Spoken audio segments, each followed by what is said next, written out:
श्री हरि की भक्ति में वो शक्ति है जो आपके जीवन में नई चेतना का संचार लाती है। भगवान विष्णु की पूजा सदा ही फलदायी होती है।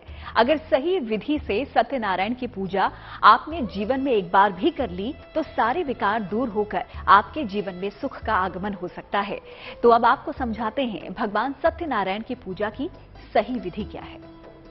शांताकारं भुजगशयनं पद्मनाभं सुरेशं विश्वाधारं गगनसदृशं मेघवर्णं शुभांगं लक्ष्मीकान्तं कमलनयनं योगभ्रज्ञानगम्यं वंदे विष्णुं भवभयहरं सर्वल दया निधान सत्यनारायण भगवान।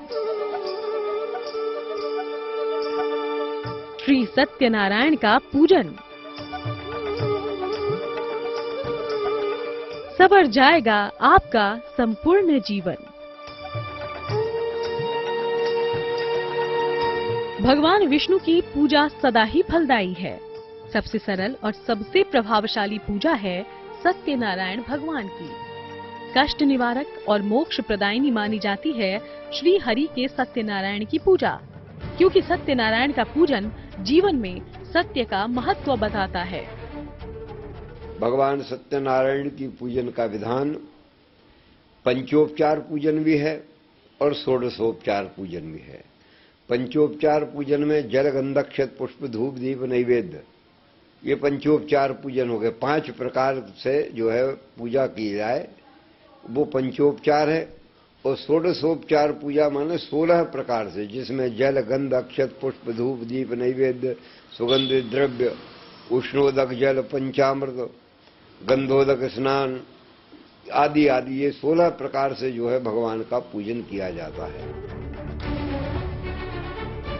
कहते हैं जो इंसान जीवन में एक बार भी सही विधि से श्री सत्यनारायण की उपासना कर लेता है उसके जन्म जन्मांतर के कर्म सुधर जाते हैं।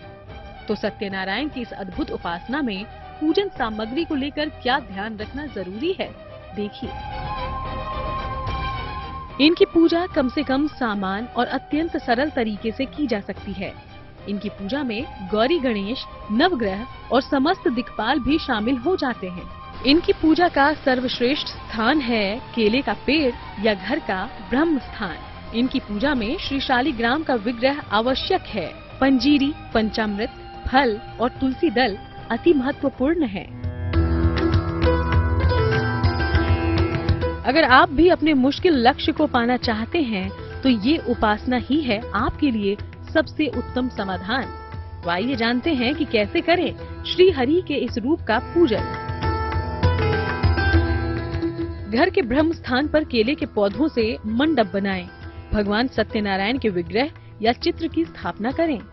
कलश और दीपक की भी स्थापना करें। पहले गौरी गणेश और नवग्रहों का पूजन करें। सत्यनारायण भगवान को फल, पंचामृत, पंजीरी, वस्त्र और तुलसी दल जरूर अर्पित करें। फिर उनकी व्रत कथा कहें या सुनें और आरती करें। इसके बाद फल और प्रसाद बांटें। सृष्टि के पालनहार हैं श्री हरि विष्णु और उनके सत्य स्वरूप है भगवान सत्यनारायण। इसलिए इनकी उपासना से जीवन के सारे विकार नष्ट हो जाते हैं और सुख का आगमन होने लगता है। पंचामृत से अभिषेक कराया जाता है। दूध दही घी शक्कर शहद में स्नान कराया जाता है। उनकी पूजन का विधान यह है कि गणेश गौरी नवग्रह षोडश मातृका की पूजन के बाद भगवान सत्यनारायण का पूजन किया जाता है। उनको पहले जल में स्नान कराया जाता है, फिर पंचामृत में स्नान कराया जाता है, फिर शुद्ध जल से स्नान, फिर वस्त्र, फिर अलंकार, फिर यज्ञोपवीत, फिर नैवेद्य और उनको कदली फल यानी केले का फल विशेष प्रिय है। इसलिए उनके पूजन में केले का फल और केले के खम्भों का विशेष महत्व कहा गया है। उनकी आरती में कहा गया है कि चढ़त प्रसाद सबायो कदली फल मेवा। कदली फल माने केले का फल, ये जरूरी है।